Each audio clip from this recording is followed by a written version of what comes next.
Am I the a-hole for moving out of my parents' house and skipping a family reunion because my parents keep including my sister's best friend? I'm 17, my sister Lana is 15, and her best friend Meg is 15. Lana and Meg have been BFFs forever, and Meg was always over at our house. It was never a big deal before. I knew she had a crush on me years ago, but I always expected it to go away, and I never encouraged it. I came out when I was 13 too, so I figured Meg would realize she never stood a chance. I thought at least Lana would help her try to focus on someone else. But Meg's crush either came back or became fully realized a year ago, and she has been so over the top flirting with me and being inappropriate. I spoke to Lana, I spoke to my parents, and I even tried speaking to Meg. My parents told me she's a kid and it's a harmless crush. They dismissed the real concerns I had about how far Meg was willing to go. They told me it's normal for kids to go a little crazy over a crush, especially when their crush is so present in their lives. When I told them it made me uncomfortable, they said Meg is a part of the family, and she's Lana's BFF, and she'll always be welcome. I have found Meg in my room going through my stuff. She stole stuff out of my closet. She slept in my bed when I wasn't home one night, and she even came to me in the middle of the night when she was sleeping over saying she got scared and wanted to climb into my bed. We have a pool in our yard, and Meg has tried to slip off her bikini top in front of me before. She's tried touching me in ways I don't like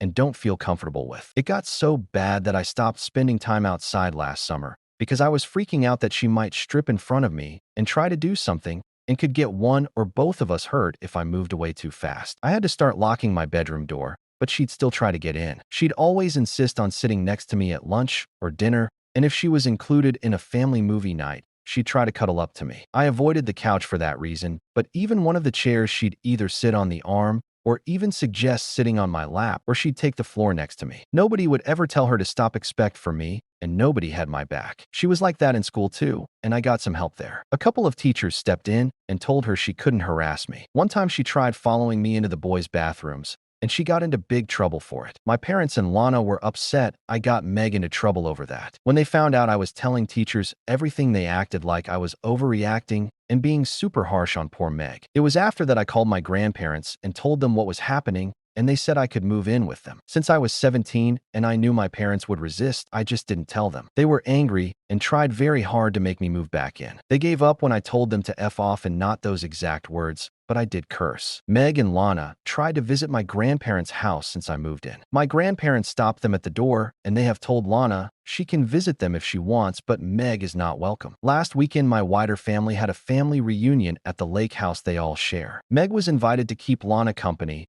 and when my grandparents and I heard that we all skipped the reunion, I told them they could go, but they said someone needed to stand in my corner, and they were the ones to do it. When we didn't show up, my parents' anger got worse, and they accused me of taking this too far again, and they said I was acting like a scared kid. They told me to get over it. That Meg's only a kid, that I moved out of my house and avoided my family over a 15-year-old girl with a crush. I asked what would happen if I had to physically push Meg off of me sometime. What if she got hurt physically because I avoided her? They told me I don't need to get physical to stop her, and I'm being overdramatic. They told me if I brought a date, there'd be no issue. But I tried that. A friend came along as a fake boyfriend to a party before I moved out, and Meg was still flirting and trying to touch me. My grandparents have told my parents repeatedly since I moved in that they're disgusted with the fact they let things get so bad. They wanted my parents to know they blame them completely and feel they should have done a better job protecting me. At one point, they even told my parents they didn't deserve the title because they were failing. Am I the a-hole?